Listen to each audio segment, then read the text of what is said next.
सांसों का एक तारा बोले जय माता की, हो मस्ती में जग सारा बोले जय माता की, सूरज चंदा लाखों तारे द्वार तुम्हारे झुकते सारे, हर कोई जयकारा बोले जय माता की, जय माता की, जय माता की।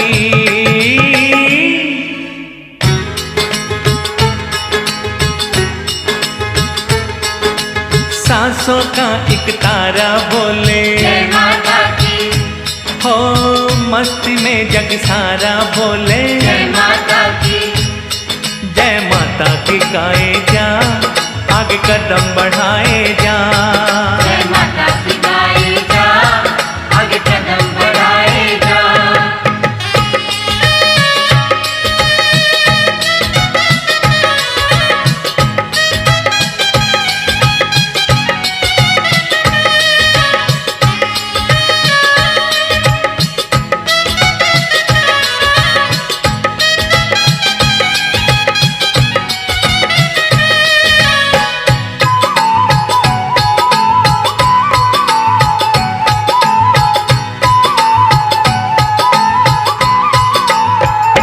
सोए भाग जगाने वाली, बिगड़ी बात बनाने वाली, सूखे फूल खिलाने वाली माँ अम्बे। ठंडी शीत गुफाओं वाली, दया से भरी निगाहों वाली, अद्भुत आठ भुजाओं वाली माँ अम्बे।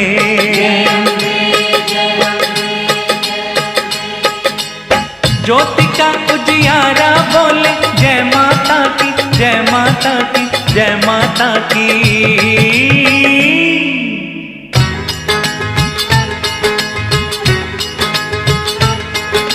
सांसों का एक तारा बोले जय माता की, हो मस्ती में जग सारा बोले जय माता की, जय माता की गाए जा, आगे कदम बढ़ाए जा। जय माता की गाए जा, आगे कदम बढ़ाए जा।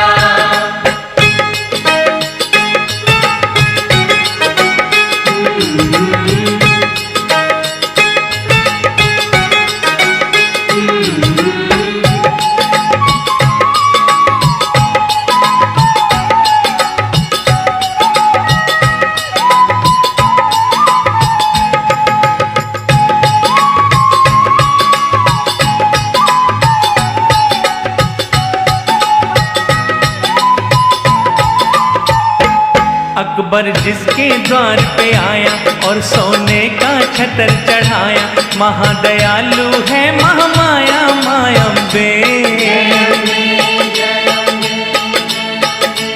भक्त जनों को तारने वाली, दुष्ट जनों को मारने वाली, बिगड़े काज संवारने वाली माँ अम्बे।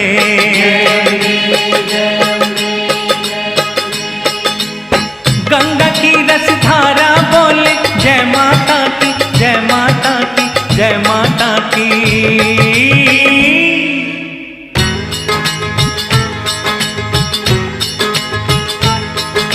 सांसों का एक तारा बोले जय माता की, हो मस्ती में जग सारा बोले जय माता की, जय माता की गाए जा, आगे कदम बढ़ाए जा। जय माता की गाए जा, आगे कदम बढ़ाए जा।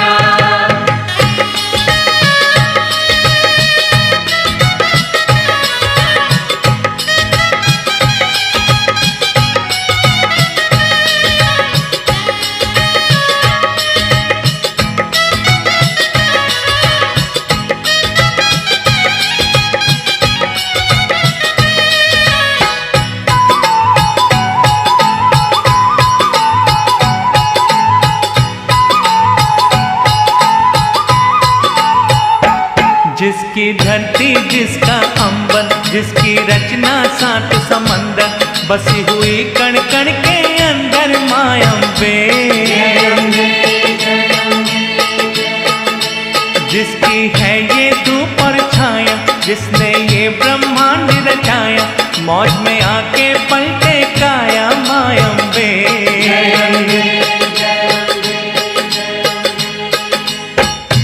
का बंजारा बोले जय माता की, जय माता की, जय माता की।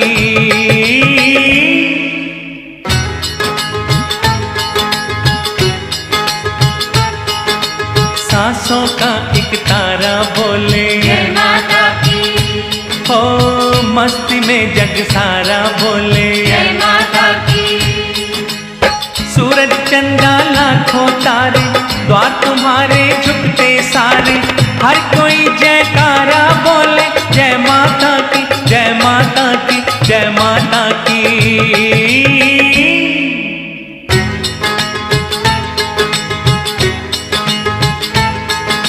सांसों का एक तारा बोले जय माता की, हो मस्ती में जग सारा बोले जय माता की। जय माता की गाए जा, आगे कदम बढ़ाए जा। जय माता की गाए जा, आगे कदम बढ़ाए जा। जय माता की गाए जा, आगे कदम बढ़ाए जा। जय माता की गाए जा, आगे कदम बढ़ाए जा। जय माता की गाए जा, आगे कदम बढ़ाए जा। जय माता की गाए जा, आगे कदम बढ़ाए जा। जय माता की गाए जा, आगे कदम बढ़ाए जैसे जा। बोले ओम शांति, ओम शांति, ओम शांति, ओम शांति। रात्रों के उपलक्ष्य में यहाँ इकट्ठे हुए हैं, सभी प्यार से बोलेंगे जयकारा है शेरा वाली माता, बोलो साचे दरबार की, साचे दरबार की। सच्चा दरबार कौन सा है, किसने वो दरबार बनाया और हम कैसे सच्चे सच्चे उनके बच्चे बन सकते हैं। आज परम पिता परमात्मा ने आप सबको निमंत्रण दिया। आज हमारे बीच नीति दीदी, नीरजा बहन और हमारी बहनें आज हमारे स्टेज पर है, तो कितना सुंदर लग रहा है। आज नवरात्रों पर पूजा भी किसकी विशेष करते हैं, किसकी पूजा विशेष करते हैं। सारी रात जागरण कौन करता है, जागरण कौन करते हैं ज्यादातर, भाई लोग। आजकल पूरे जगह जगह देखो तो टेंट लगे हुए हैं, सब भाई लोग पूरी रात बैठ करके जय माँ के नारे, गीत भजन कीर्तन कितना सुंदर सुंदर कर रहे हैं। लेकिन गाते भाई हैं, लेकिन महिमा किसकी करते हैं, हमेशा माँ की महिमा करते हैं। वैसे माँ की महिमा कर रहे हैं, और अगर घर में रहने वाली माँ या पत्नी की बात माननी पड़े तो कैसा लगता है फिर। परमात्मा ने कहा माताएं, क्या वो फोटोएं जो मंदिर के अंदर बनी रखी हैं वो माँ है, सारी दुनिया उसको याद कर रही है, सब लोग उनके सामने जाके सिर झुकाते हैं, हाथ जोड़ते हैं, कुछ कुछ रखते हैं, महिमा करते हैं उनकी कितनी सुंदर सुंदर। आप सर्वगुण संपन्न, 16 कला संपूर्ण निर्विकारी, और अपनी महिमा क्या क्या करते हैं, अपनी महिमा करते हैं या बुराई करते हैं। आप सर्वगुण संपन्न, 16 कला संपूर्ण, मैं मूर्ख पापी कपटी, उनकी महिमा और अपनी देखो क्या क्या हम बुराई करते हैं। यहाँ आप जो कुछ सुनेंगे उस बुद्धि से अपने चिंतन करना कि ये बात गलत है या ठीक है, हमें करनी चाहिए या नहीं करनी चाहिए। आज तक किसी ने जो कुछ भी हमें कहा हमने वो सब कुछ स्वीकार किया, लेकिन परमात्मा यहाँ हम बच्चों को कहते हैं आप अपनी बुद्धि के हिसाब से उस बात का चिंतन करना। अभी नवरात्रे माना हम व्रत रखते हैं 9 दिनों के लिए या 6 दिनों के लिए। एक यही त्योहार है जो हम साल में 2 बार मनाते हैं, बाकी कोई भी त्योहार साल में 2 बार नहीं मनाया जाता। परमात्मा ने कहा देखो छोटी छोटी बहनों को हम कितने प्यार से देवियां देवी कह करके कितने प्यार से उनकी पूजा करते हैं। और अगर किसी का पैर बाई चांस टच भी हो जाता है किसी बहन को तो कितने प्यार से ऐसे करते कि ये तो देवी है, मेरा पैर इस देवी को टच नहीं होना चाहिए।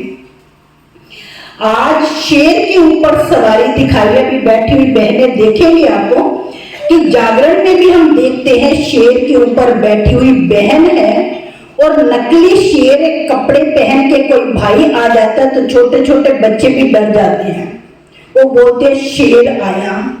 और आज उस बहन को कितने प्यार से शेर के ऊपर बैठा हुआ दिखाते हैं और आपको पता चल जाए आपके घरोंडा में शेर आया हुआ है असली वाला तो क्या हाल होगा, क्या करेंगे? क्या वो जंगल वाला शेर था? परमात्मा कहते शेर माना काम, क्रोध, लोभ, मोह, अहंकार, 5 बुराइयों को उन्होंने क्या किया, बहनों ने स्वीकार किया। और उसके ऊपर जो बैठी हुई है उसे बुजुर्ग, भाई, छोटे बच्चे, बड़े सब लोग कितने प्यार से माँ माँ कहते हैं। कोई भी हो भले, क्या उस माँ का कभी कोई पति दिखाते हैं? पति नहीं दिखाते, लेकिन उसको सारी दुनिया माँ कहती है। अगर चलते फिरते कोई मुझे माँ कह दे तो मैं कहूंगी आपको दिखता है कि मैं माँ हूं क्या? लेकिन उस माँ ने स्वीकार किया, पैदा भले कोख से नहीं किया लेकिन वो सारी दुनिया की देखो कैसे जगत माता है और कैसे वो हमें अपना बच्चा बनाती है। कैसे 5-7 दिन हम लोग पवित्रता का व्रत रखते हैं, खाने पीने की शुद्धता रखते हैं, सुबह जल्दी स्नान करते हैं, पूजा पाठ करते हैं, बहुत कुछ हम इन दिनों में करते हैं। 7 दिन करने से काम नहीं चलेगा। परमात्मा कहते हैं हमेशा के लिए मुझे क्या करना है, शुद्ध भोजन स्वीकार करना है। रोज अमृत वेला 4 से 4:45 बजे के टाइम रोज उठ के उस परमात्मा पिता को याद करना है और अपनी बैटरी को मुझे क्या करना है, उस परमात्मा की याद से चार्ज करना है।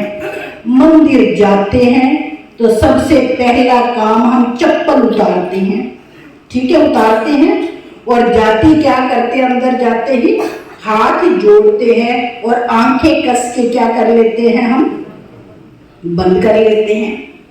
परमात्मा कहते आज आप हमारे पास आए और मैं आंखें बंद कर लूं तो कैसा लगेगा, अच्छा लगेगा?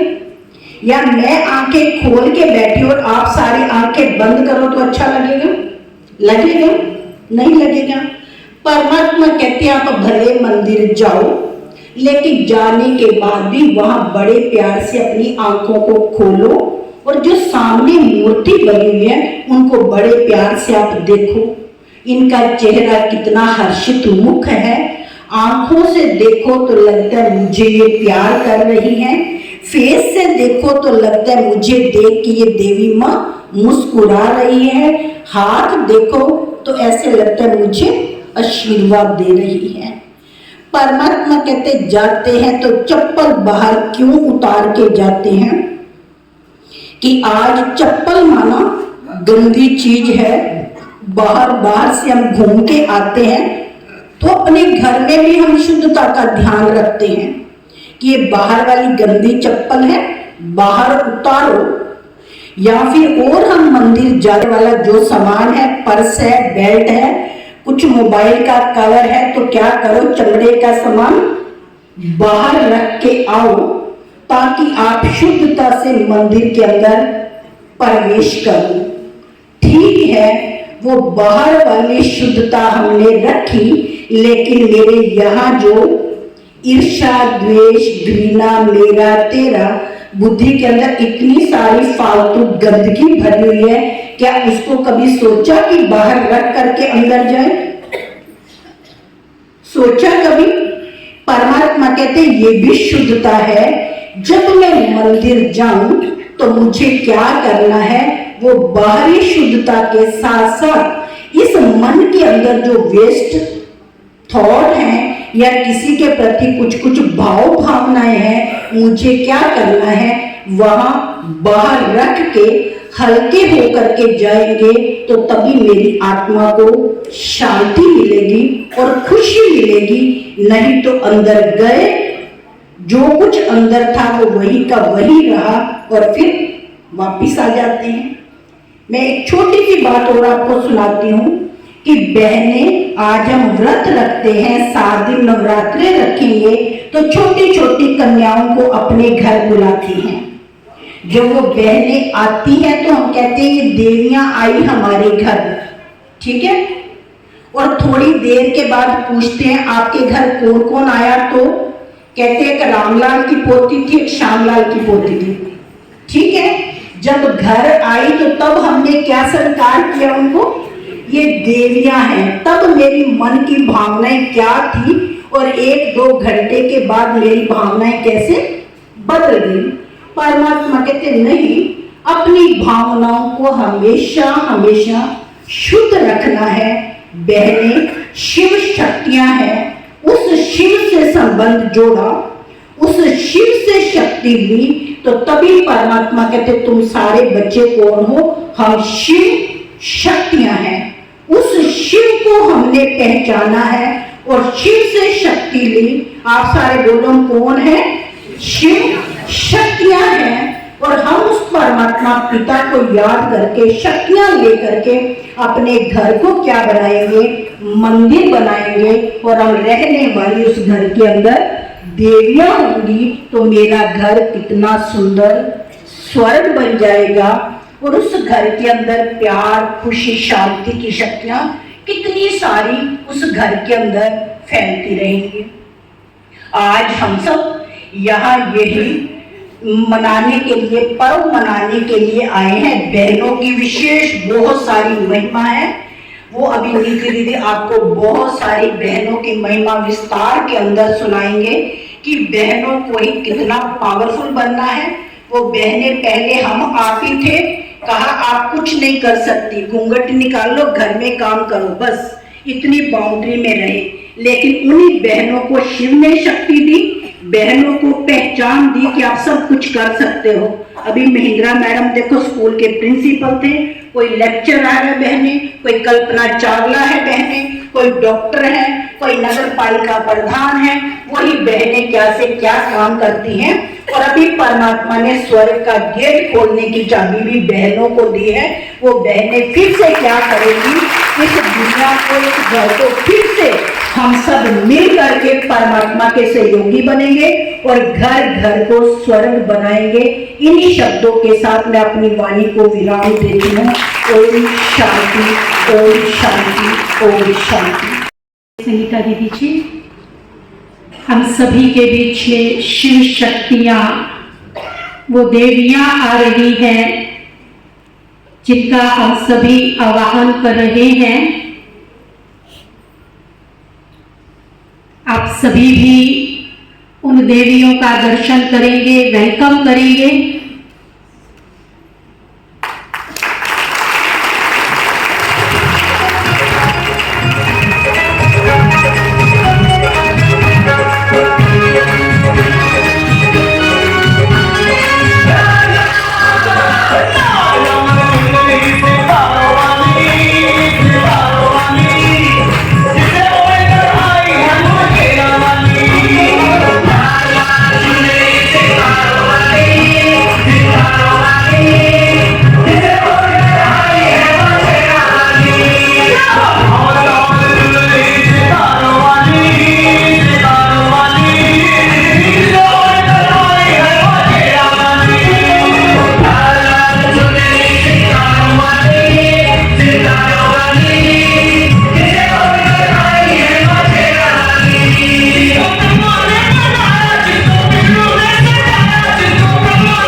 आपने समर्पित किया है।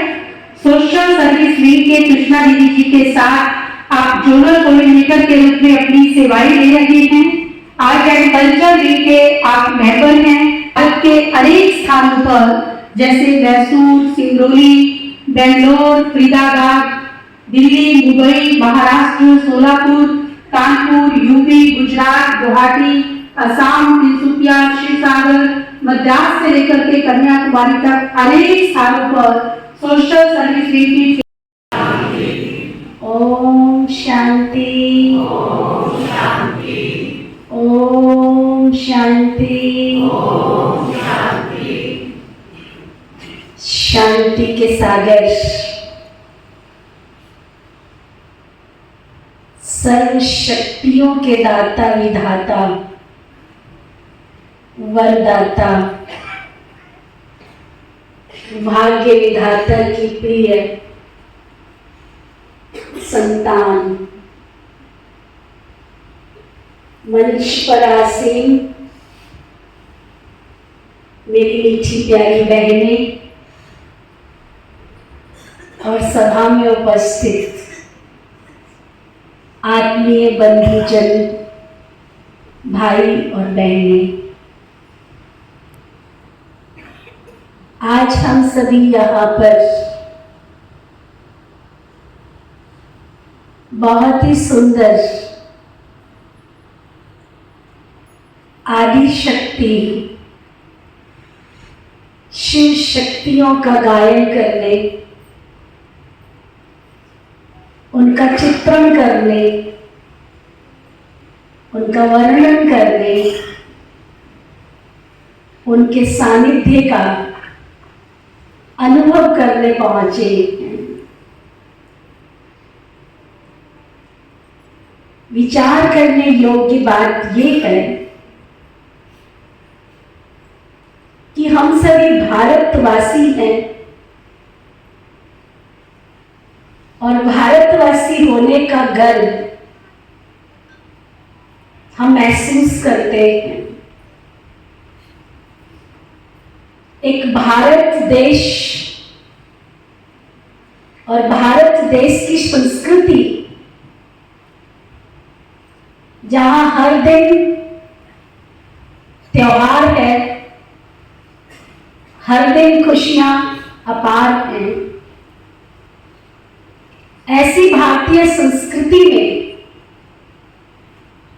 जहां कोई भी दिन त्योहारों से खाली नहीं है, खुशियों से खाली नहीं है। भारत की संस्कृति में अगर हम विचार करें देवी देवताओं का गायन और पूजन,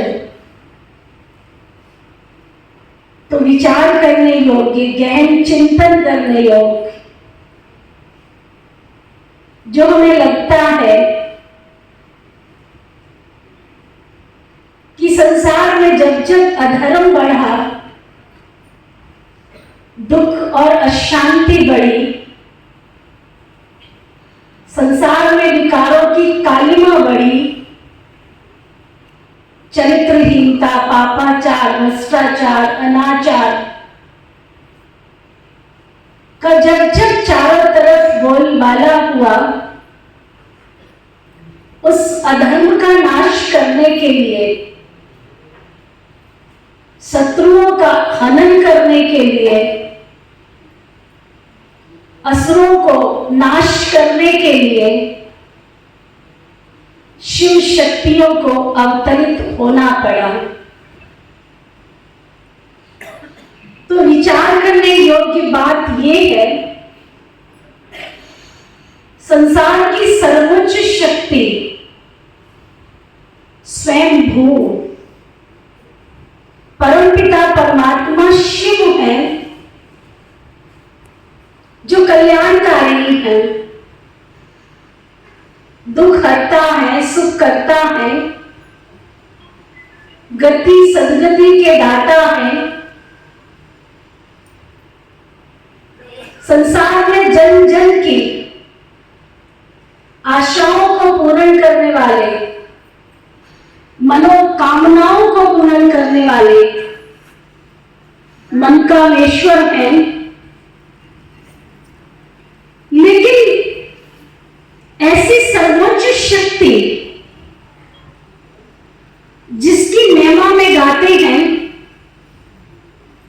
ऊंचा तेरा नाम है, ऊंचा तेरा काम है, ऊंचा तेरा धाम है, ऊंचे से ऊंचा भगवान है,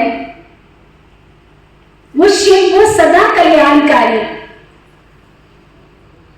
ऐसी ऊंची शक्ति का साल में सिर्फ एक ही दिन आता है, एक ही दिन। कौन सा? कौन सा? महाशिवरात्रि। सोचने की बात है ना कि इस केवल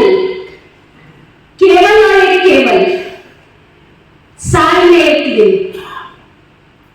जब मंदिरों में कतारें लगती हैं उनके दर्शन के लिए, उनसे मनोकामना पूर्ण करने के लिए, अपनी इच्छाओं को पूर्ण करने का आशीर्वाद लेने के लिए, सिर्फ साल में एक ही दिन। विचार चल रहा था, जिसकी प्रेरणा बचपन से लेकर आज तक हमें कराई जाती है, तमेव मातश्च पिता तमेव बन्धुश्च सखा त्वमेव। तुम ही माता हो, तुम ही पिता हो, तुम ही बंधु हो, तुम ही सखा हो, तुम ही देवों के देव महादेव, ऑल इन ऑल, सर्वे सर्वा हो। पितु मातृ सहायक स्वामी सखा, तुम ही जग के रखवाले हो। ऐसे पिता की महिमा साल में सिर्फ और सिर्फ एक दिन। लेकिन वो शिव शक्तियां कौन थी जिनकी महिमा का गायन पूरे वर्ष में 4 बार होता है? 2 गुप्त नवरात्रि होते हैं और 2 प्रत्यक्ष रूप से हम सभी मनाते हैं, और वो भी 1 नहीं 2 नहीं, पूरा 9 दिन तक मनाते हैं। 1 दिन नहीं, 2 दिन नहीं, 9 दिन तक मंदिर में कतारों में खड़े होकर दर्शन के अभिलाषी बन भूख और प्यास को त्याग कर खड़े रहते। उस समय ना तो उनको गर्मी लगती है और ना उनको प्यास लगती है। अंदर में एक ही आश होती है, देवी का रूप धारण करने वाली मां, उसको देवी शब्द नहीं कहते हैं। मन में एक ही कामना होती है, हे मां मुझे दर्शन देना, हे मां मुझे आशीर्वाद देना, हे मां आज अपनी दया दृष्टि, कृपा दृष्टि मेरे ऊपर बनाए रखने का मुझे आशीर्वाद देना। कभी हम सब ने बैठकर सोचा है, शिव और शक्ति, शक्तियों को कभी शिव से अलग नहीं मानते। जब भी गायन होता है, जब भी पूजन होता है, तो शक्तियों को हमेशा शक्ति से पहले उनके पिता शिव को याद किया जाता है। शिव शक्ति, अगर शिव में से ई की मात्रा निकाल दो तो क्या बन जाता है? सब शक्ति। शिव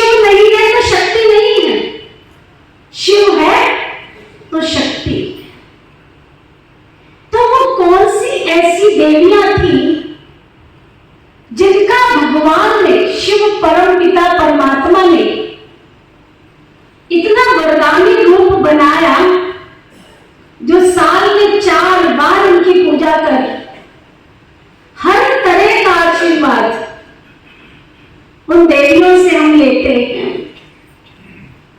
तो मैं विचार कर रही थी कि साल के इन 4 नवरात्रों में 9 दिन देवियों का जो रूप है वो अदली और बदली नहीं होता है। चाहे वो गर्मी के नवरात्रे हो और चाहे वो सर्दी के नवरात्रे हो, नवरात्रे का पूजन और गायन चलता तो उसी विधि से है। अगर नवरात्रे आए हैं तो घर में साफ सफाई का ध्यान रखते हुए, पवित्रता का व्रत का पालन करते हुए, अन्न शुद्धि का ध्यान रखते हैं। क्यों भाई? देवी ने आके बोला था कि आज तुमने लहसुन नहीं खाना है, प्याज नहीं खाना है, बोला था। आप जो सभा में बैठे हैं, किस किस को आके देवी बोलती है? जरा हाथ उठाओ कि आपने 9 दिन केवल लहसुन, प्याज, पान, बीड़ी, तंबाकू, सिगरेट का सेवन नहीं करना है, बोलती है? कभी किसी देवी ने आपको ये आके बोला है कि अब नवरात्रि आएंगे तो तुम 9 दिन का व्रत रखना? बोला है? बोला है? कभी देवी मां ने किसी को स्वप्न में भी आके ये कहा है कि मेरे ऊपर सोने का चांदी का छत्र चढ़ाना?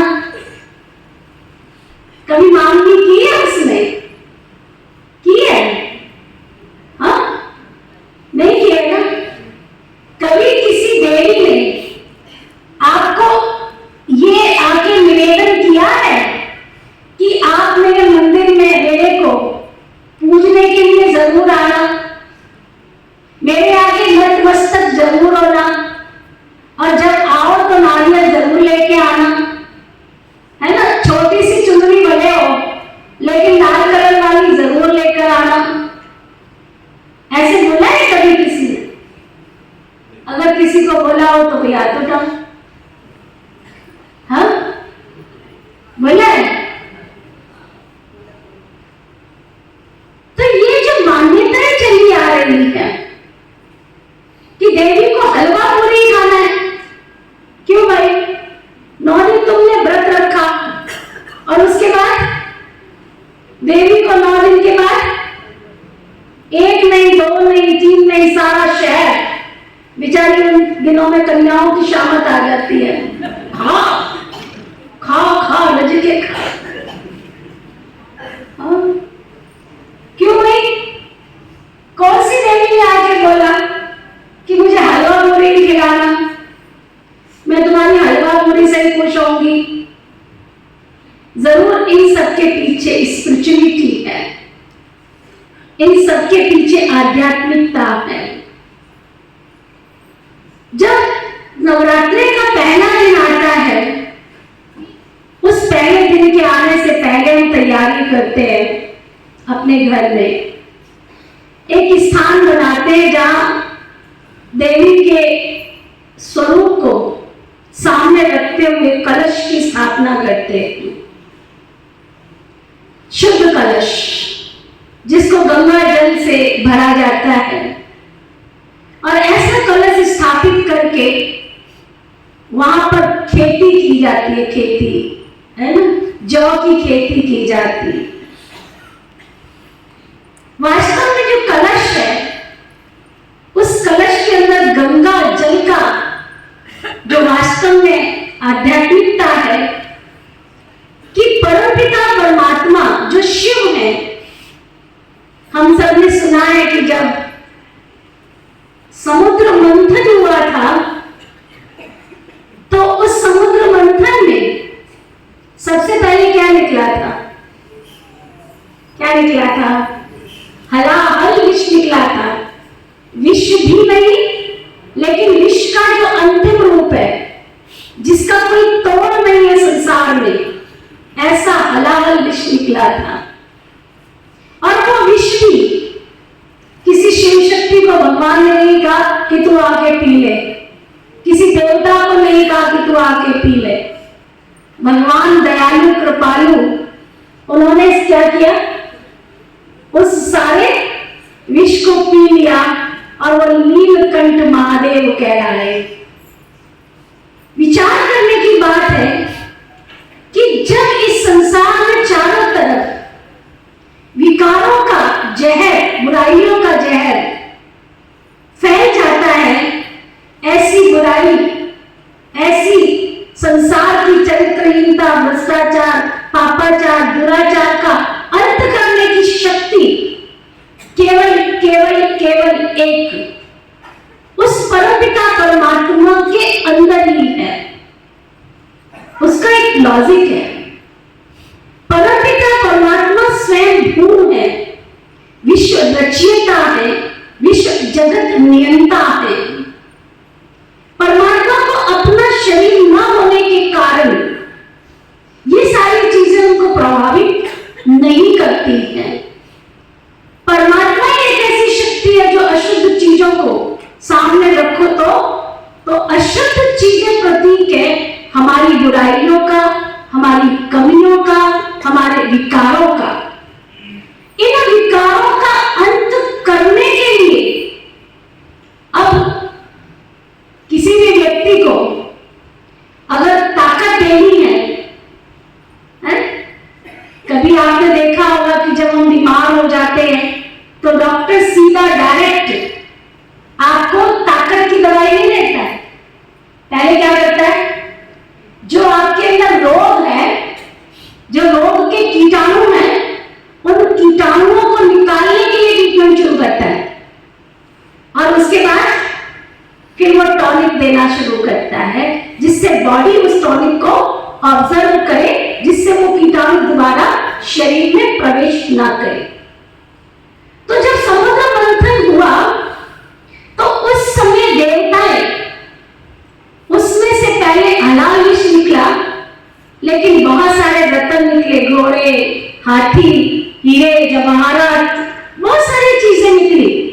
खुश किया सबको कि इसमें से बहुत सारी चीजें निकल रही हैं और सभी को, देवताओं को, असुरों को उन चीजों में क्या किया, आकर्षित कर दिया। क्या किया, आकर्षित कर दिया। सब उसके आकर्षण में खो गए, खींचातानी हो गई। ये चीज नियम के अनुसार कि पहली चीज जो निकलेगी वो असुर लेंगे और दूसरी चीज निकलेगी वो देवता लेंगे, लेकिन जब विष निकला तो ना असुर लेने के लिए आगे आए ना देवता आगे आएगा। आखिर भगवान को आगे आना पड़ा। वो तो दोनों का पिता था ना, असुरों का भी तो देवताओं का भी। लेकिन जब रत्न निकलना शुरू हुए, घोड़े, गाड़ी, अनागत, बहुत सारी चीजें, है ना, तो बारी बारी से नियम के अनुसार देना शुरू किया गया। अब क्या निकला, अमृत निकला। अमृत का जब कलश निकला तो कलश में क्या था, सबकी दृष्टि थी। अब बारी थी देवताओं को अमृत लेने की, लेकिन जब असुरों को पता लगा कि ये तो अमृत है ना, तो उस अमृत के लिए क्या हुआ, खींचातानी शुरू हो गई। तो परमपिता परमात्मा जो शिव का प्रतीक है, हम सबने सुना है कि उसमें से क्या निकला, कमल के फूल पर बैठी हुई देवी मां प्रकट हुई, लक्ष्मी मां प्रकट हुई और क्या लेके आई, कलश अमृत का। और वो अमृत का कलश जब लेके निकली तो उसने बहुत तरीके से सबको कहा कि सब शांति से बैठ जाओ, मैं बहुत न्याय के साथ तुमको ये अमृत दूंगी। और वो अमृत बहुत तरीके से बांटा गया, देवताओं को अमृत दिया गया और आसुरी जो शक्तियां थी बैठी दोनों थी वहां पर, लेकिन देवी क्या कर रही थी, अमृत देवताओं को दे रही थी। क्योंकि पात्र क्षमता को देखा जाता है, जो चीज वितरण की जा रही है उस चीज का उपयोग, सदुपयोग कौन करेगा। परमात्मा शिव ने देखा कि देवताओं को सशक्त बनाना बहुत जरूरी है, क्योंकि अगर असुरों ने ये अमृत पी लिया तो असुर तो क्या करेंगे, आसुरी शक्तियां और संसार में फैल जाएगी।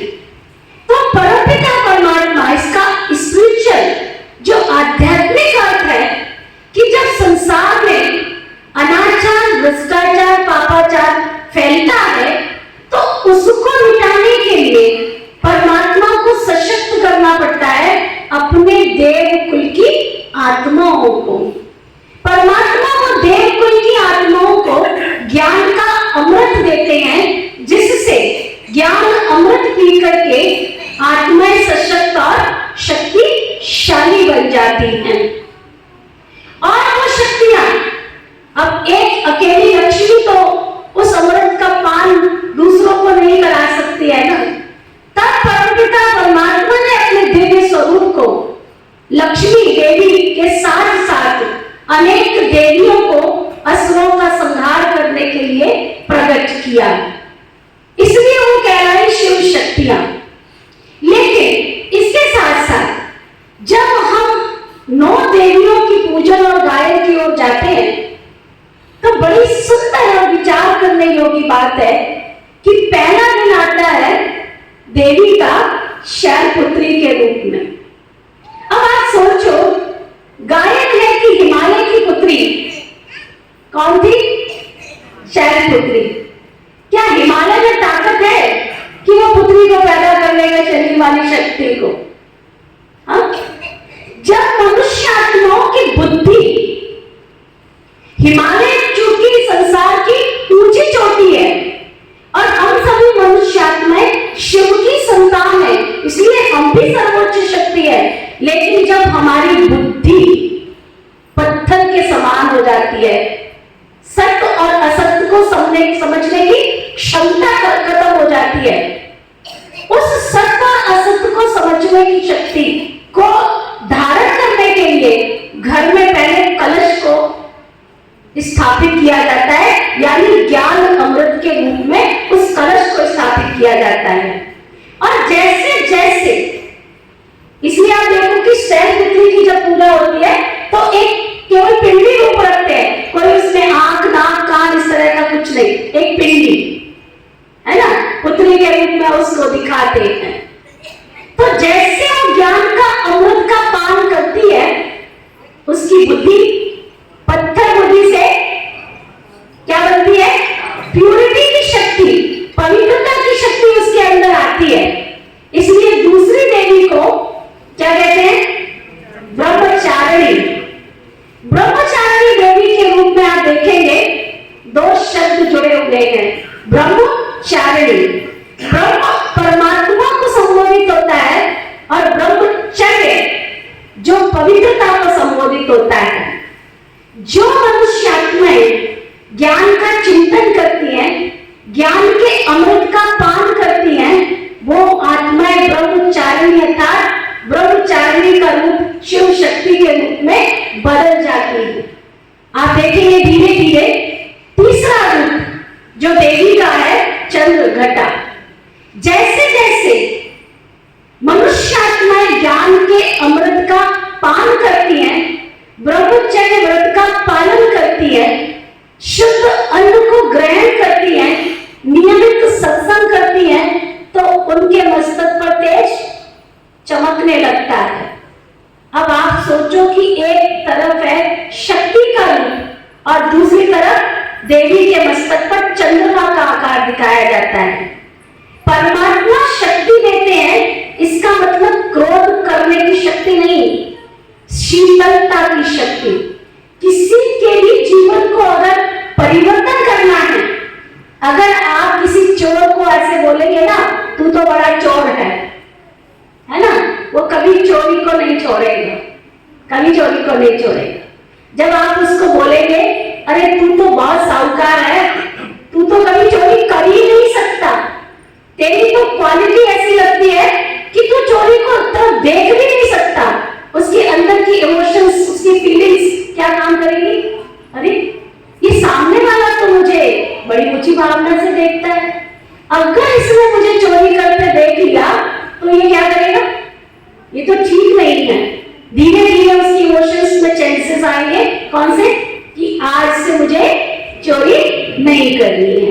तो माँ का जो तीसरा रूप है वो शीतलता का प्रतीक है कि किसी के भी जीवन में अगर बुराइयों से हमें उसे मुक्त करना है तो चोर कहते नहीं, या सामने वाले को ये कहते तू तो बहुत झूठी है, नहीं, तेरे अंदर तो सत्यता की बहुत शक्ति है, पता नहीं किसके संग में आ गई है, तू तो बहुत अच्छी है। जब हम सामने वाले की महिमा करते हैं, उसके अवगुण को न देखकर गुणों को देखते हैं, तो सामने वाले की आसुरी शक्ति बुराई उसका नाश होता है। यह है चंद्र घंटा का रूप अर्थात चंद्रमा की शीतलता का प्रतीक। चौथा स्वरूप कुष्मांडा।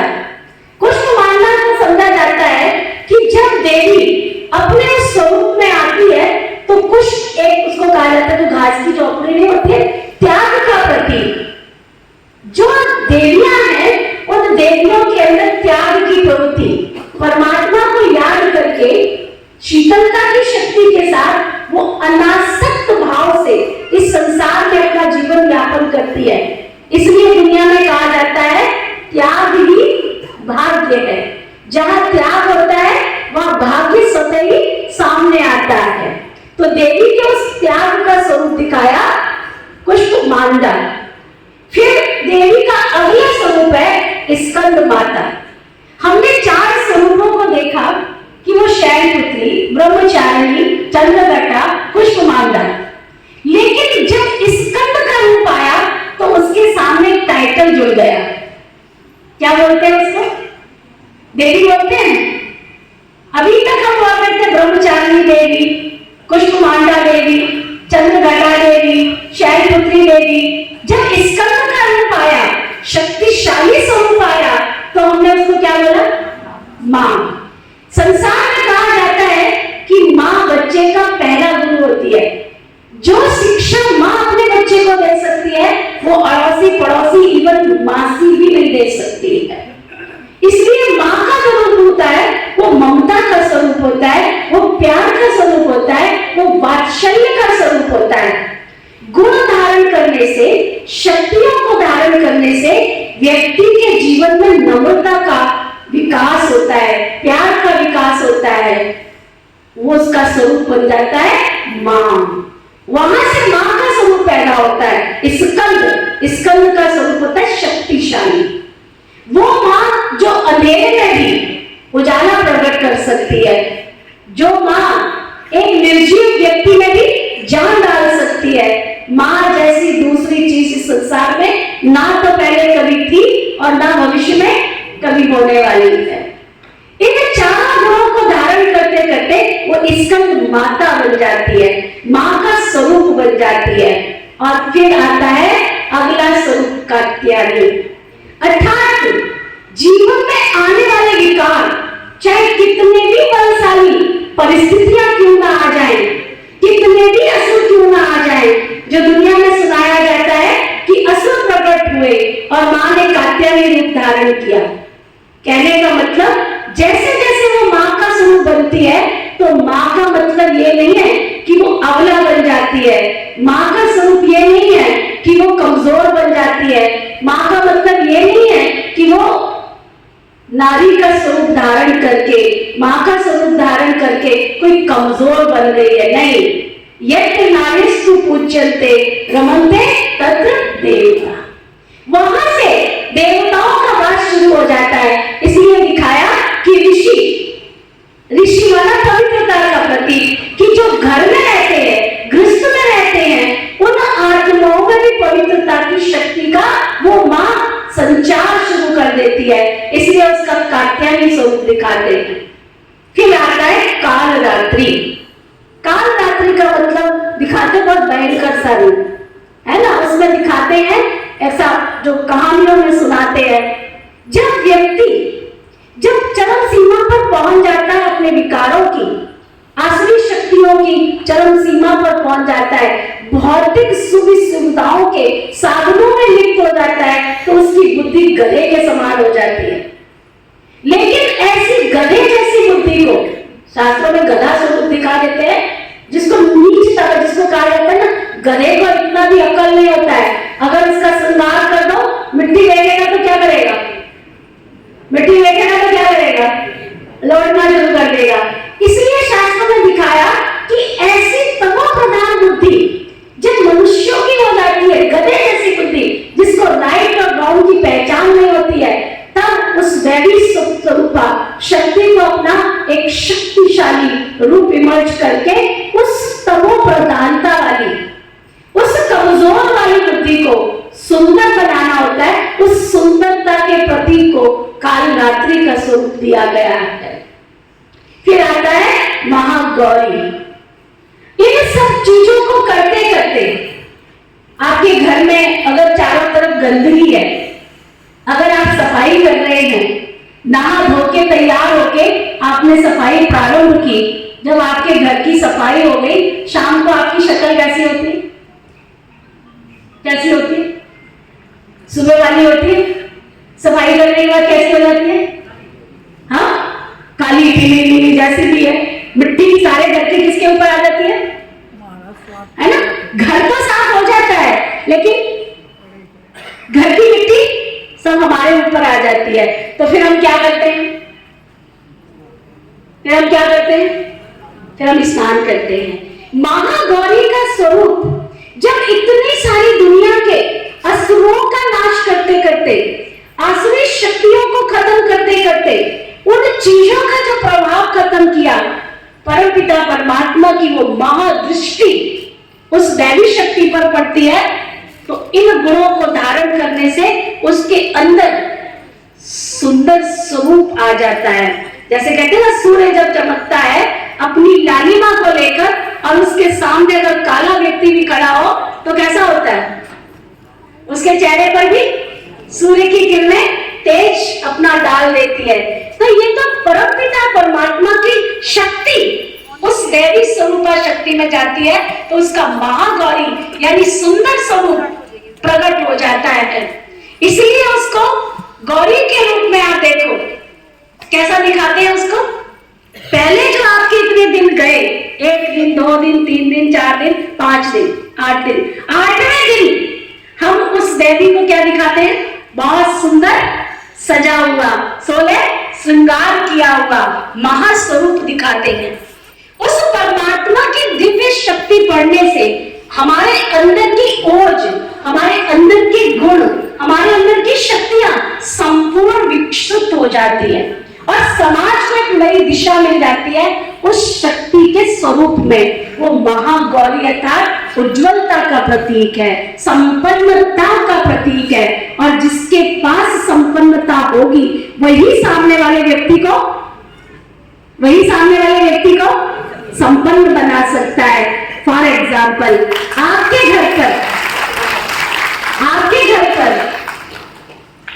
कोई अड़ोसी या पड़ोसी, छोटी सी चीज से हम चलते हैं, आपसे कोई चीनी लेने के लिए आ गया, आपके रसोई का डिब्बा चीनी से खाली है, क्या आप उसको चीनी देंगे? आपके घर पर आपका पड़ोसी एक बाल्टी लेकर आ गया कि एक बाल्टी मुझे पानी दे दो, आपकी टैंकी, आपका घर का पानी खाली है, क्या आप उसको पानी देंगे? आपसे कोई व्यक्ति सहयोग मांगने आ गया कि बहन जी, भाई जी, आज मुझे 5,000 रुपए की आवश्यकता है, आपके घर में 500 रुपए भी नहीं है, क्या आप उसको 5,000 देंगे? जब आपके पास नहीं है तो सामने वाले को कैसे देंगे? तो महागौरी जो है वो संपन्नता का प्रतीक है, संपूर्णता का प्रतीक है। परमात्मा तुझसे अलग नहीं है, मैं तुझसे अलग नहीं, तू मुझसे अलग नहीं। जिसको कहा मैं नहीं हूं और तू नहीं है। भक्ति में इस रूप को कहा जाता है महागौरी का स्वरूप, कि मैं तुझसे अलग नहीं और तू मुझसे अलग नहीं। ये शिव शक्ति का संपूर्ण स्वरूप है। जब महाशक्ति इस गौरी स्वरूप को धारण करती है, परमात्मा की संपूर्ण शक्तियां हमारे जीवन में आ जाती है, तब सिद्धि दात्री के रूप में वो प्रकट होती है। माना कि वो सबके जीवन में सिद्धियां देने वाली अर्थात वरदानों से झोली बनने वाली मां सिद्धि दात्री बन जाती है। ऐसे शिव नवरात्रे हमारे भारतीय संस्कृति में 1 बार नहीं, 2 बार नहीं, 4 बार मनाए जाते हैं। लेकिन इन सभी के आध्यात्मिक अर्थ को समझते हुए कि ये वही समय चल रहा है, संसार में चारों तरफ असुरों का बोलबाला है। असुरों की निशानी कोई बताएंगे क्या थी? क्या उनके सिर पर सींग होते हैं? दुनिया में हम हंसते हंसते बोलते हैं कि पागलों की पहचान क्या होती है? क्या कहते हैं? पागलों के कोई सिर पर कोई सींग होते हैं? यानी कोई असुरों के लिए विशेष कोई सिंबल नहीं है। असुर किसको कहा जाता है? जिसके जीवन में चरित्र नहीं है, जिसके जीवन में शुद्धता नहीं है, जिसके जीवन में सच्चाई नहीं है, जिसके जीवन में धर्म का आचरण नहीं है। तो आज संसार के कोने कोने में क्या हो गया है? अनाचार, पापाचार, भ्रष्टाचार और बाहरी दिखावा। तो परमपिता परमात्मा फिर से इस सृष्टि के पुनरावर्तन की वेला में इस सृष्टि पर आज नहीं, पूरे 87 ईयर्स हो गए परमात्मा को इस सृष्टि पर आए हुए। जो परमपिता परमात्मा ने अपनी शिव की शक्तियों को प्रकट करके विश्व के कोने कोने में ज्ञान का अमृत बांटने का कलश दिया है। और वो दैवी शक्ति बहने एक नहीं, दो नहीं, 45,000 से भी ज्यादा बहने विश्व की सेवा में आसुरी शक्तियों का संहार करते हुए, आसुरी जीवन का परिवर्तन करते हुए देवत्व की प्राप्ति करा रही है। तो आइए मीठे भाई और बहनों, इस शुभ दिन पर इन नवरात्रि में हम अपने जीवन का ऐसा उदय करें कि परमात्मा हमें वरदानों से भरपूर कर हमारे जीवन में संपन्नता का विकास करे। ऐसी इस नवरात्रि की आप सभी को बहुत सारी ढेर सारी मंगल कामनाएं, शुभ भावनाएं। एक अपने दैवी स्वरूप को प्रकट करेंगे, अंदर सोए हुए उस स्वरूप को प्रकट करेंगे। आज और अभी अपने अंदर झांक कर देखेंगे कि मैं उस परमपिता परमात्मा का दिव्य पुंज, प्रकाश का पुंज, मैं चैतन्य सशक्त ज्योति बिंदु आत्मा हूं। अपने हम साथी की तरफ थोड़ा देखेंगे, अपने हम साथी की तरफ अपना पेयर बना लेंगे। कहने का मतलब पेयर बना लीजिए, एक दूसरे की तरफ पेयर बना लीजिए, बनाइए बनाइए बनाइए, एक दूसरे को साथी बनाइए। आज बहुत सुंदर अवसर है और सबकी प्रकृति के अंदर एक चमकता हुआ स्वरूप हम देखें, साथी है, उसकी प्रकृति की कुटिया में चमकती हुई मणि, चैतन्य सशक्त प्रकाश का एक पुंज देखेंगे। केवल सुनेंगे नहीं, आज और अभी, कल तो हमारी लाइफ में आने वाला ही नहीं। प्रकृति में देखिए, प्रकृति में देखिए, राइट हैंड को आगे कीजिए, दोनों साथी राइट हैंड को आगे कीजिए और प्यार से उसके कंधे पर रखिए, प्यार से। और नजदीक आ जाएंगे, बहुत प्यार से, स्माइलिंग फेस के साथ, मुस्कुराहट के साथ आज उसको देखिए कि उसके अंदर वही देवी और देवता वाला स्वरूप दिखाई दे रहा है। आत्मा कहती है, कहता नहीं, चाहे हम शरीर के आधार से पुरुष हैं, लेकिन हम सबके अंदर विराजमान तो चैतन्य बड़ी आत्मा है। उस चमकती हुई बड़ी आत्मा को देखिए और प्यार से अपने साथी को मुस्कुराते हुए एक प्यारी सी स्माइल दीजिए, बहुत प्यारी सी स्माइल, जैसे कि आप पहली बार मिल रहे हैं। प्यारी सी स्माइल, बहुत प्यारी सी, बहुत मीठी सी, दिल से अंदर से। जैसे छोटा एक बच्चा होता है ना, वो सब बातों को पता ही नहीं, उसको अमीर क्या है, गरीब क्या है, छोटा क्या है, बहन क्या है, भाई क्या है, उसको कुछ नहीं पता, इनोसेंट। आज उस इनोसेंट वाली स्माइल से एक दूसरे को देखिए कि मीठा और कितना प्यारा वो देवत्व स्वरूप झलक रहा है। प्यार से उसके कंधे को थपथपाते हुए कहिए, आप तो बहुत मीठी आत्मा है। बोलिए बोलिए ठीक आकर, आप तो बहुत मीठी आत्मा है, आप तो बहुत प्यारी आत्मा है। बोलते जाइए, वरदान लेने और देने का दिन है। आपको बहुत खुश नसीब आत्मा है, आपको बहुत भाग्यवान आत्मा है, आपको एक दूसरे की मदद करने वाली आत्मा है, आपको सदा खुश रहने वाली आत्मा है, संसार के बड़े महान कार्य करने वाली आत्मा है, आप तो महान से महान परमात्मा की प्यारी संतान है। आपके जैसा तो दूसरा इस संसार में कोई भी नहीं है। आप तो बहुत बहुत कर्तव्यनिष्ठ हैं। आप तो संसार के बहुत सारे दुखों को दुख हरता बनकर खत्म करने वाले हैं। आपको चिंता और परेशानियों में भी सदा मुस्कुराने वाले हैं। अब एक दूसरे के गले मिलिए, मंगल मिलन मनाइए, सदा खुश रहने का आशीर्वाद लीजिए और दीजिए। ओम शांति। जो खुशियां अंजुमन में हर वक्त हैं, बिखेरते जो खुशियां अंजुमन में हर वक्त हैं, हर पल रहते आप अनासक्त हैं। प्यारे प्रभु की फुलवारी महक उठी दीदी जी आपके आने से। दिल के स्नेह से हम करते आपका आभार, बारंबार है बारंबार है। बहुत बहुत धन्यवाद।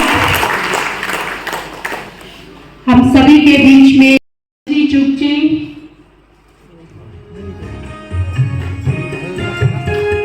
शुभ संकल्पों के दीप जलाए भ्राता अपने अपने मन में। शुभ संकल्पों के दीप जलाए अपने अपने मन में। जग उजियारा होगा प्रेम। भ्राता प्रेम सागर जी आपसे भी नम्र अनुरोध है, आप भी दीप प्रज्वलन में सहयोगी बनेंगे। शुभ संकल्पों के दीप जलाए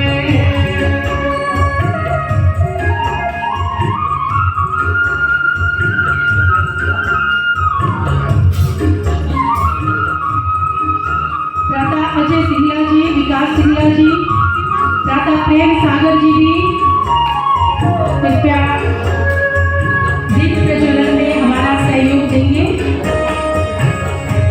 भ्राता अजय गुप्ता जी, भ्राता ओम प्रकाश वर्मा जी, प्रेसिडेंट भूटानी सभा आपसे भी अनुरोध है। बदलने वाला राजयोग का मार्ग यही है। भ्राता डॉक्टर एस के शर्मा भाई जी, भ्राता देव आगे बन जाए मूर्त मंदिर से इस भ्राता रमेश राणा जी पटवारी मोदी आएंगे। प्रेम से दिल तो सभी का ही सभी को बुलाए, लेकिन सुख स्थान की थोड़ी सीमा रहती है। आप सभी भी दीप प्रज्वलन में सहयोगी हैं। सब खड़े हो जाए एक सेकंड के लिए। अपना सब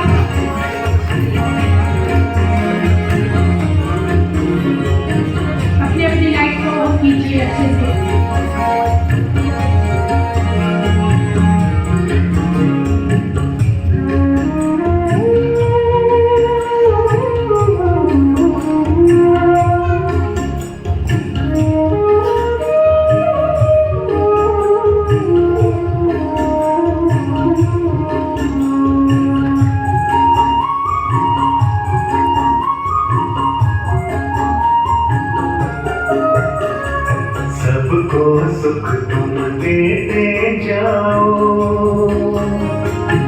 मगन रहो प्रभु प्यार में, प्रेम की धारा बहाते जाओ। अब तुम इस संसार में। सबसे पहले तो दीदी का बहुत थैंक्स मुझे यहाँ पे इनवाइट करने के लिए, बहुत ज़्यादा थैंक्स। मैं टाइम पे पहुँच गया कि मैंने जो सुनना था सुन लिया। बहुत इंपॉर्टेंट चीज़ें भी, कुछ चीज़ें मिस भी हो रही थी, कुछ चीज़ें होती हैं जो हम अपने डेली रूटीन में काम करते करते भूल जाते हैं। उनकी वैल्यूज़ हमें धीरे धीरे रियलाइज करनी चाहिए, उनका एहसास होगा तो तभी हम उनको अपनी लाइफ में दोबारा शुरू कर सकते हैं।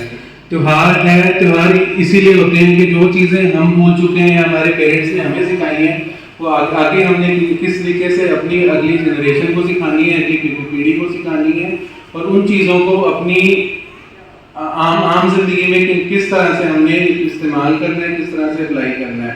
सामने वाला इंसान कभी इस उम्मीद से नहीं आता कि हाँ यहाँ से कुछ मिलेगा या मेरे पास वो चीज़ नहीं है। शायद उस टाइम उस चीज़ की उसको ज़रूरत है और वो हमारे पास है, तो हमें उसको ईजिली देनी चाहिए। अगर हम उसको बहुत आराम से, बहुत प्यार से वो चीज़ दे सकते हैं और वो इस चीज़ का राइट रखता है, तो उसको ज़रूर मिलना चाहिए। चाहे वो मेरा ट्रीटमेंट हो, मैं किसी से सामान लेने जा रहा हूँ, मैं उसको पे भी करूँगा, बट उस टाइम उस चीज़ की ज़रूरत है मुझे, जो मैं उसको बहुत आराम से दूंगा। लाइफ बहुत छोटी है, सारा टाइम लड़ेंगे, चिंता करेंगे, भागेंगे, शायद उस चीज़ का यूज़ नहीं है। जब हम लास्ट स्टेज पे पेशेंट्स को देखते हैं, कई बार उनसे ये भी कहते हैं वो मेरा ये भी रह गया, वो भी रह गया। चीज़ें हमेशा कंटिन्यू होती हैं, पर जब तक हम अपना काम कर रहे हैं उसको बहुत ईमानदारी से करें, बहुत मेहनत से करें। अगर वो हमारे बस का है तो हमें उस चीज़ को ज़रूर करना चाहिए। शायद कहीं ना कहीं भगवान ने हमें भेजा ही इसीलिए है कि ये काम हमने ही करना है, हमारे हाथों से ही होगा। आप सबको मेरी तरफ से, मेरे हॉस्पिटल की तरफ से नवरात्रों की हार्दिक शुभकामनाएं। ये त्यौहार हमारी ज़िंदगी में हमेशा खुशियाँ लाएं, हमें शांति मिले और हमेशा हम आगे ही बढ़ें। अगर गलतियाँ कर रहे हैं तो भगवान हमें माफ़ करे और आगे उन गलतियों को रिपीट ना किया जाए, सबसे बड़ी चीज़ ये है। Thank you. क्यों? अरे मैं घर के खर्चे उठाऊंगा, घर की EMI चुकाऊंगा।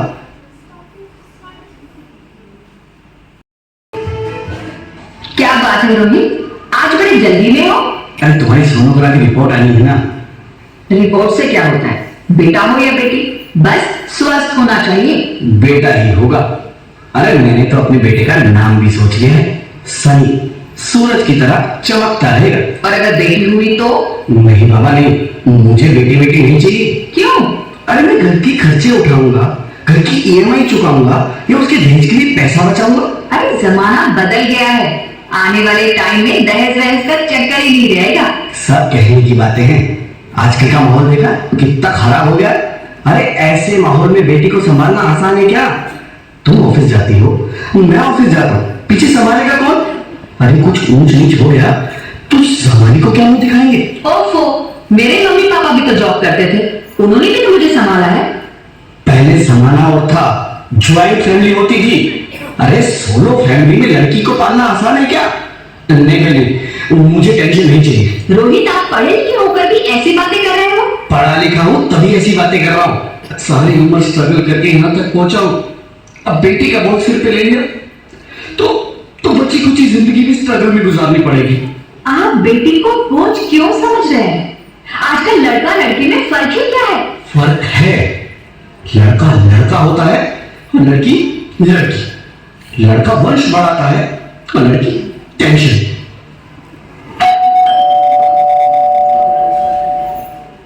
साहब, डॉक्टर साहब ने ये रिपोर्ट भेजी है।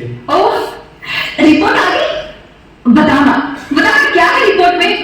वही जिसका डर था, तुम्हारे पेट में बेटी है। तो इसमें परेशान होने की क्या बात है?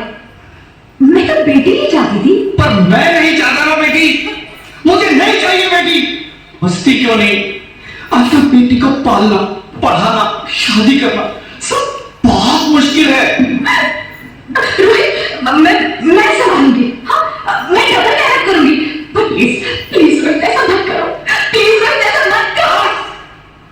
एक बार बोला ना, बेटी नहीं चाहिए मतलब नहीं चाहिए। चूज वन, बेटी या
अब सबने मेरी तकदीर का फैसला सुना दिया।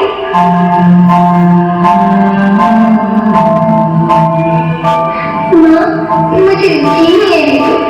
अपनी कसम, मैं आपको कभी तंग नहीं करूंगी। जब खाना खाने के बाद आपसे मीठा खा रही होंगी तो मेरे सोने जाकर सारे बर्तन साफ कर दिया करूंगी। स्कूल फीस की चिंता मत करना, मैं भैया की किताबों से अपने आप ही पढ़ ली जाऊंगी। और हाँ, पापा से किस्सा मेरे दहेज की चिंता ना करें, मैं आपके साथ रहकर आपके बुढ़ापे का सहारा बनूंगी। अगर फिर भी आपको लगता है कि मैं आप पर बोझ बनूंगी तो आप इस ऑपरेशन पर भी खर्चा मत करना। मेरी हमारी से कह दूंगी कि मेरी माँ मेरा मरा मुँह देखे।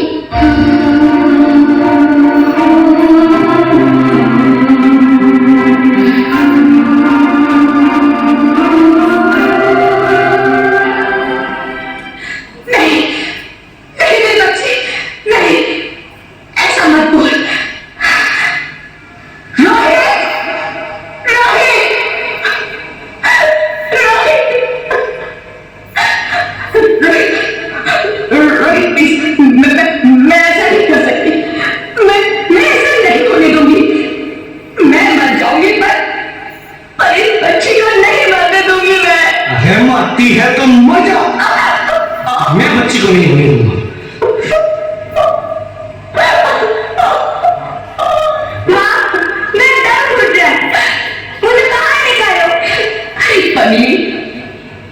बाहर आकर क्या करेगी तू? ये दुनिया तेरे लायक नहीं है। माँ, मैं आपको देखना चाहती हूँ, पापा को देखना चाहती हूँ, भगवान की बनाई इस खूबसूरत दुनिया को देखना चाहती हूँ। अब ये दुनिया इतनी खूबसूरत नहीं रही मेरी बेटी। बाहर आकर तू किसके साथ खेलेगी? क्यों यहाँ रोज हजारों लड़कियां पेट में ही मार दी जाती है और जो बच जाती है वो भी आजाद कहाँ है? बाहर आओगी तो मेरी तरह धक्के खाओगी। पर माँ, अंदर मुझे बहुत डर लगता है। बाहर इससे भी ज्यादा डरावना है मेरी बच्ची, बाहर बहुत डरावना है। ऐसे डर में जीने से तो अच्छा है तू बाहर मत आ मेरी बच्ची, तू बाहर ही मत आ।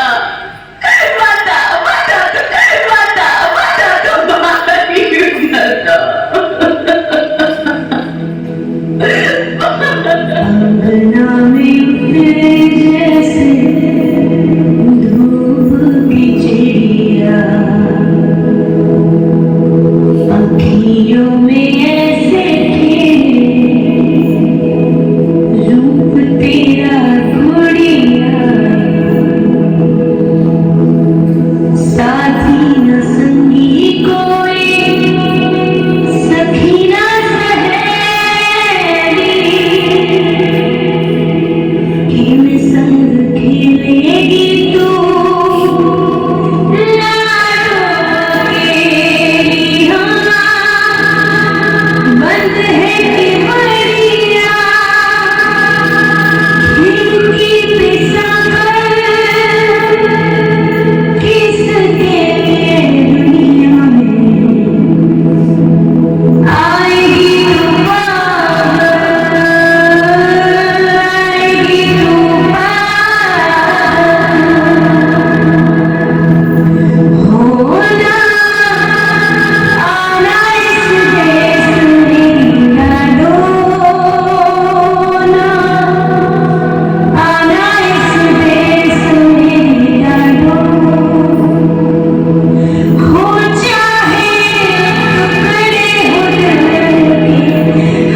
ज्योति कुछ तो बोलो।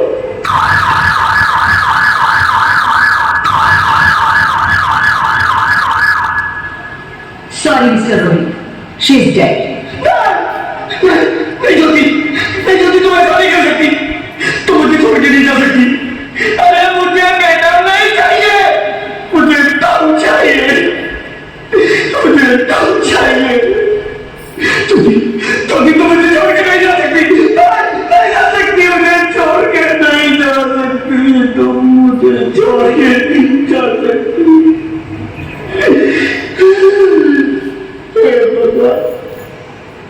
ये तूने मुझे इतनी बड़ी सजा क्यों दे दी? अरे मुझे बेटा नहीं देना था तो ना देता, मेरी ज्योति को क्यों छीन लिया? मेरी ज्योति को क्यों छीन लिया? मेरी ज्योति को क्यों छीन लिया?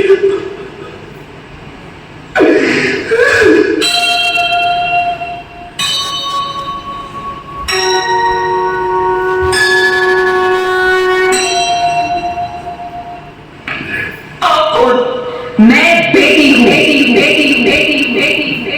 बेटी?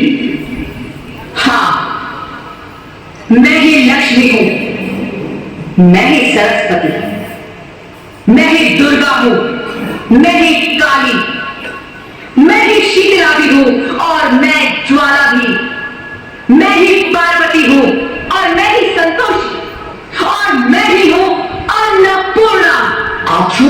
हाँ, ब्रह्मा जी ने हम सबको मिलाकर ही बेटी को बनाया है ताकि मैं लक्ष्मी बनकर तुम्हें सुख समृद्धि दूं, मैं सरस्वती बनकर तुम्हें ज्ञान दूं, मैं पार्वती बनकर तुम्हें स्वाभिमान दूं, दुर्गा बनकर तुम्हें शक्ति दूं, काली बनकर तुम्हारे दुखों का नाश करूं, शीतला बनकर तुम्हारे जीवन में शांति लाऊं, ज्वाला बनकर तुम्हारे जीवन में रोशनी लाऊं और अन्नपूर्णा बनकर तुम्हारी जिंदगी को खुशहाल बनाऊं। और तुमने हमारी जिंदगी को कोख में ही खत्म कर दिया, हमारा कसूर किया था। अरे हम तो तुम्हें कुछ देने ही आ रहे थे, क्योंकि तुम ही हमारे मंदिरों में आते हो, झोले फैलाते हो और तुम ही कोख में हमारी कब्र बनाते हो। तुम जैसे लोगों को हमारे मंदिरों में आने का कोई हक नहीं है, जो मंदिर में आकर चुनरी उड़ाते हैं और कोख में ही हमारी बलि चढ़ाते हैं। हम तुम जैसे लोगों के घर अब कभी नहीं आएंगी, कभी तुम जैसे लोगों पर खुशियां नहीं बरसाएंगी, कभी नहीं। मुझे माफ कर दो, वो डर गया था, मैं आजकल के हालात देख के डर गया था। हालात को दोष मत दो मूर्ख, ये हालात भी तुम जैसे गंदी सोच के लोगों ने बनाए हैं। अगर इतना ही डर था तो अपनी माँ को क्यों नहीं मारा, अपनी बहन को क्यों नहीं मारा, अपनी बीवी को क्यों नहीं मारा, हमें क्यों मारा? डर तुम्हें लग रहा था तो तुम मरते, हमें क्यों मारा? बेटे के मुंह में, क्योंकि बेटा वंश चलाता है। अरे मूर्ख, अगर बेटा वंश है तो बेटी अंश है, अगर बेटा आन है तो बेटी गुमान है, अगर बेटा दवा है तो बेटी दुआ है, अगर बेटा गीत है तो बेटी संगीत है, हाँ? और अगर बेटा भाग्य है तो बेटी भाग्य विधाता है।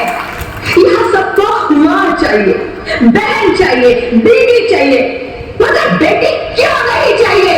जबकि ओस की फूंसी होती है बेटियां, माँ बाप को जरा सा भी दर्द हो तो रोती है बेटियां। रोशन करता है बेटा सिर्फ एक कुल को, दो कुलों की लाश ढोती है बेटियां।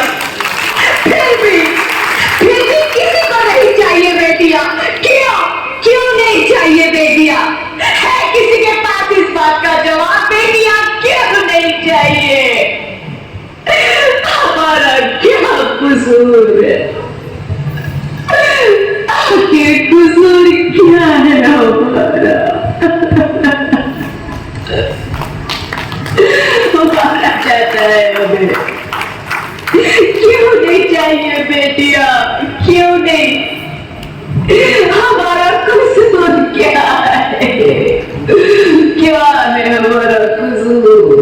गलती नहीं, मुझे माफ कर दो, मुझे माफ कर दो मेरी बच्ची, मुझे माफ कर दो। तुम्हारी कोई गलती नहीं, तुम्हारी कोई गलती नहीं है। रोहित, रोहित, रोहित उठो। अरे क्या हुआ क्या? उठो रोहित, नींद में क्यों चिल्ला रहे हो? अरे तुम जिंदा हो? जिंदा? हाँ, मुझे क्या हुआ है? हे भगवान, तेरी लाख शुक्र है, तुम सच में जिंदा हो। हाँ, पर हुआ क्या? वो कौन है? वो कौन? मेरी बेटी। बेटी? पर तुम्हें तो बेटा चाहिए था ना? नहीं ज्योति नहीं, अब मैं समझ गया हूँ। बेटा और बेटी एक ही सिक्के के दो पहलू हैं, जिसके बगैर इस जिंदगी की तारीफ नहीं कर सकती। अगर हमें अपने भविष्य को उज्जवल बनाना है तो पहले हमें बेटी को बचाना है। बेटा और बेटी को बराबरी का दर्जा देकर इस जिंदगी को खुशहाल बनाना है। हाँ रोहित, तुम बिल्कुल ठीक कह रहे हो। बेटियां तो माँ बाप की रानियां होती है, मीठी मीठी प्यारी प्यारी कहानियां होती है। हमें इन्हें इस दुनिया में लाना ही होगा। इस दुनिया को अगर बचाना है तो हमें इन्हें बचाना ही होगा। हम सबको मिलकर इन्हें बचाना होगा, है ना रोहित? तुम ठीक कह रही हो ज्योति, इसकी शुरुआत हम करेंगे। उम्मीद है कि सब लोग हमारा साथ देंगे।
बहुत कोई भी कन्याएं हैं, सबको उस शक्ति स्वरूप से ही देखेंगे, सबके प्रति वो पावन पवित्र दृष्टि रखेंगे, सबको उसी स्वरूप से देखते हुए उन्हें इस भारत को फिर से हम सब मिलकर के देवभूमि बनाएंगे।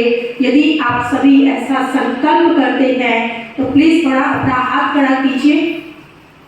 परमात्मा के सामने आप सभी का हाथ भगवान देख रहा है, आप सभी दिल से प्रतिज्ञा कर रहे हैं, तो परमात्मा की तरफ से आपको बहुत बहुत बधाई, मुबारक, आशीर्वाद, बहुत बहुत दुआएं जो आप। ओम शांति।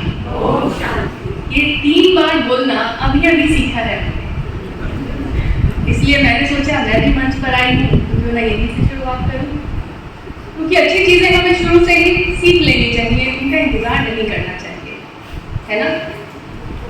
ये परिवार मेरा ही परिवार है। पहली बार जब मैं इस परिवार में आई थी तब भी मुझे यही दिखाया गया था कि आप आइए, लेकिन मेरा बहुत बार मन करता है कि मैं आप सबके साथ यहाँ नीचे बैठकर सब प्रवचन सुनूं।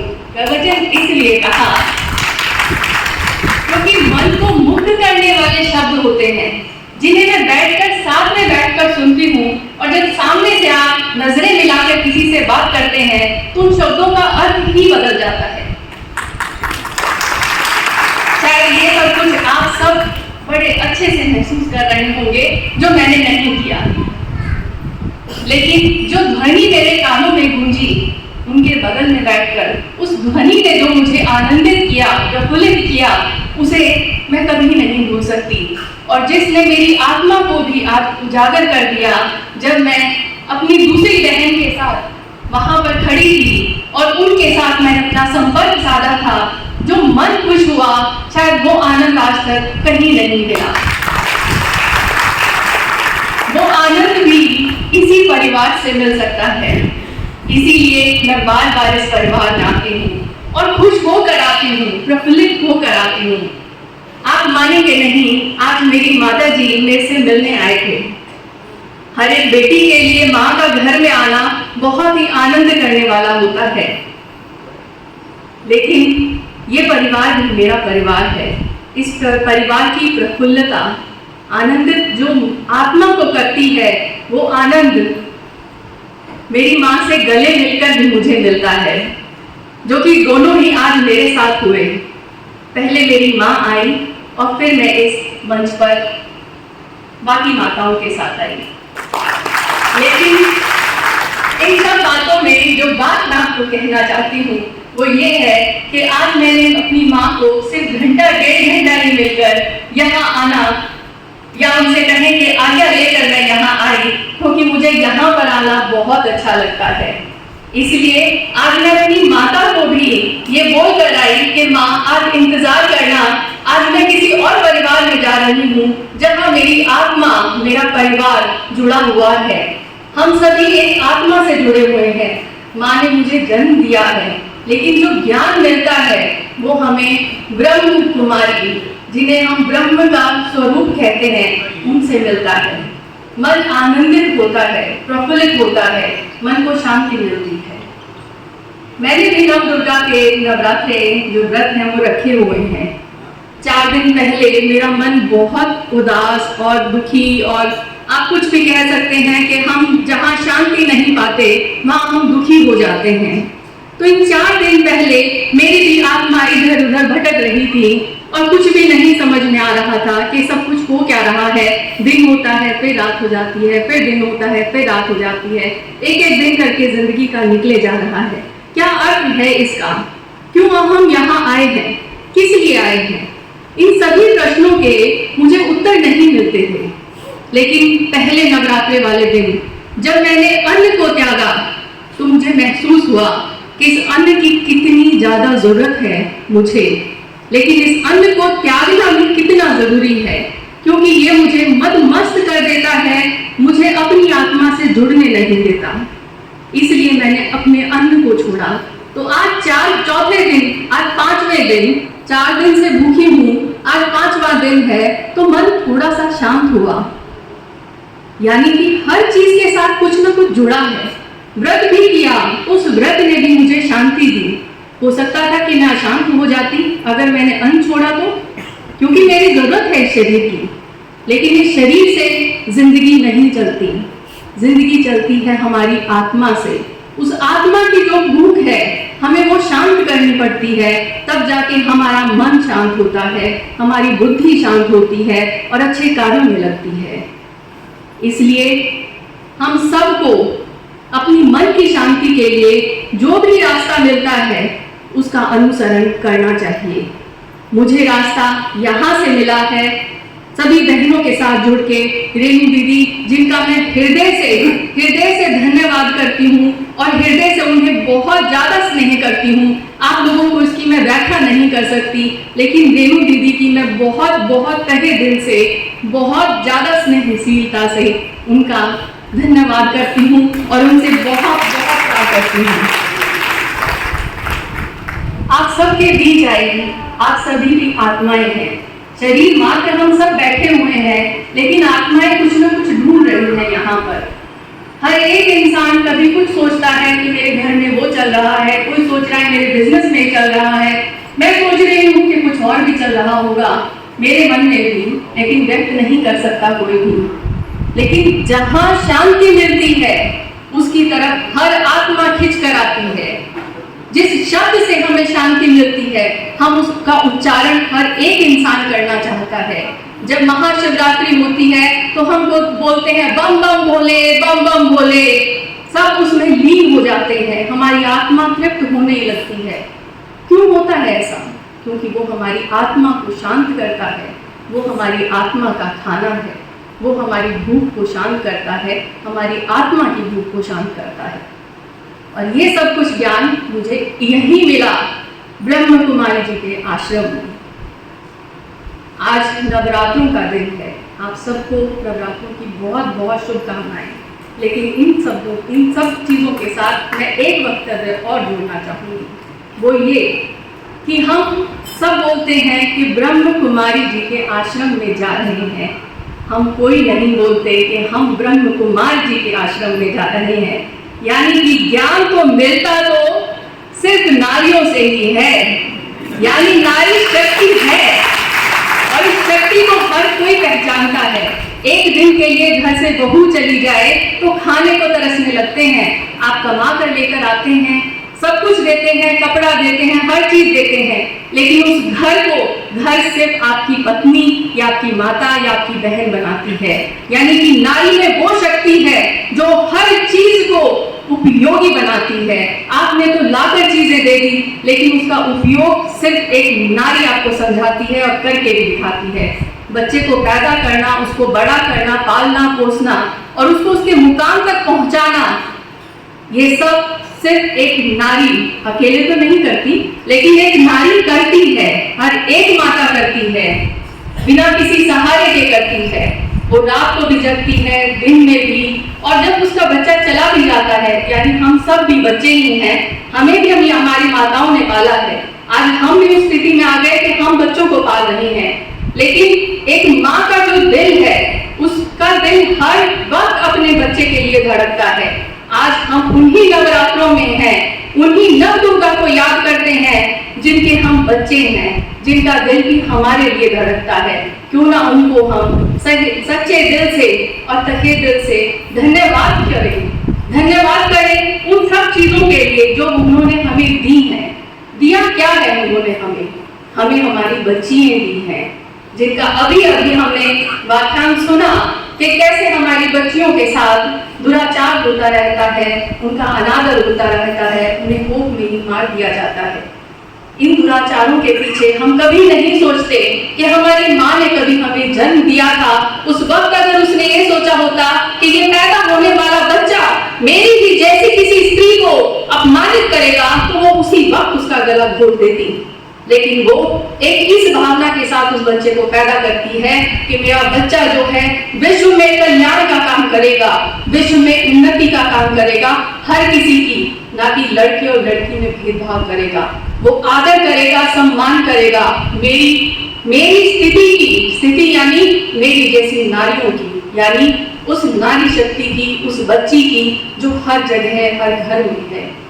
मैं ज्यादा वक्त नहीं लूंगी, लेकिन हाँ एक चीज मैं जरूर बोलना चाहूंगी कि आज हम सब बैठे हुए हैं, हम सब हर कोई वक्तव्य सुन रहे हैं, हमें बीच बीच में नींद भी आती है, हम ये भी सोचते हैं कि दूसरा और क्या कहने वाला है, कुछ और नए शब्द निकल कर आएंगे कि नहीं आएंगे। हर वक्त हमारे दिमाग में यही चल रहा है और कुछ के मन में तो ये भी होगा कि न जाने कहाँ से आके खड़ी हो गई और बोले जा रही है जो मन में आ रहा है से, कुछ ये भी सोच रहे होंगे। लेकिन क्या करूं, मेरा भी मन करता है कि मैं इस परिवार के साथ जुड़ूं और अपनी भावनाओं को, आप जो मेरे परिवार के साथ जुड़ गए हैं, मेरा हिस्सा बन गए हैं, आप सबके सामने रखूं।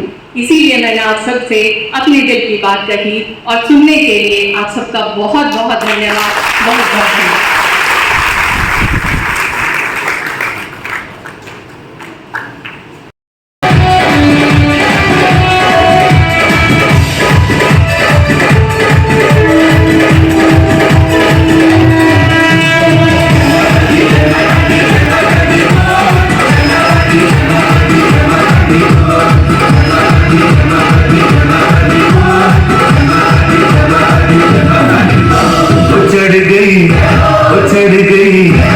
चढ़ गई माँ के नाम की मस्ती, वो चढ़ गई माँ के नाम की मस्ती। ये मस्ती तो महंगी नहीं है, ये मस्ती तो महंगी नहीं है, ये तो है बड़ी सस्ती। वो चढ़ गई माँ के नाम की मस्ती, वो चढ़ गई माँ के नाम की मस्ती।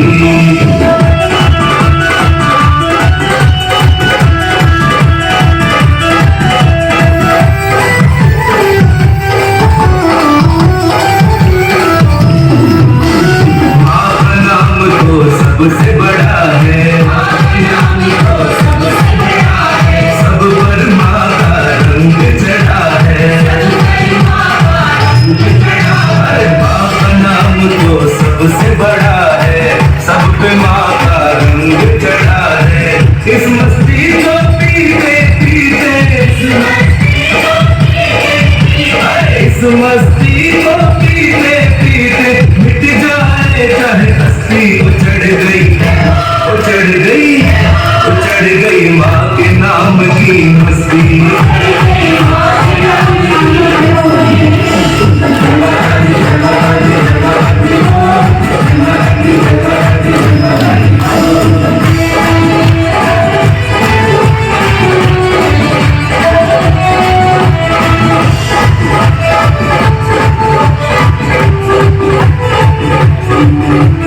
आज खुशी में झूमे गाए, नाच नाच कर सबको नचाए, अरे आज खुशी में झूमे गाए, नाच नाच कर सबको नचाए। चिंता नहीं है किसी बात की, चिंता नहीं है किसी बात की, उजड़ जाए चाहे बस्ती उजड़ गई, उजड़ गई, उजड़ गई माँ के नाम की मस्ती।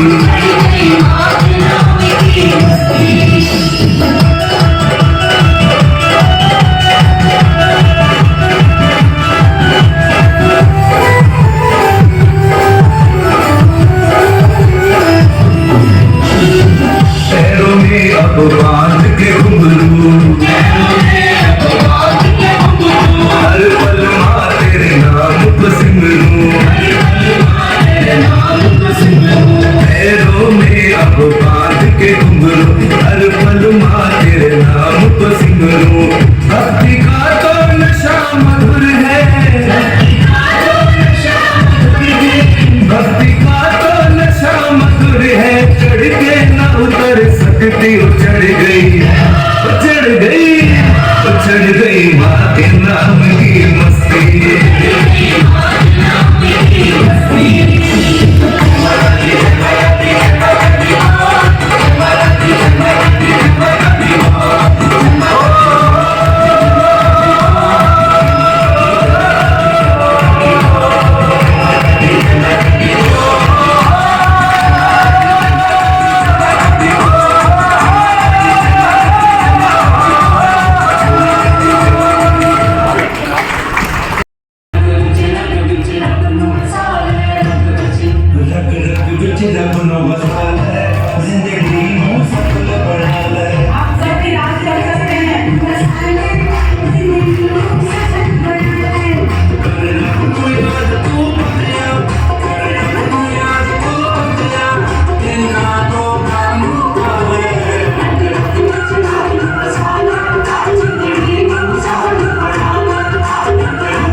आ गई।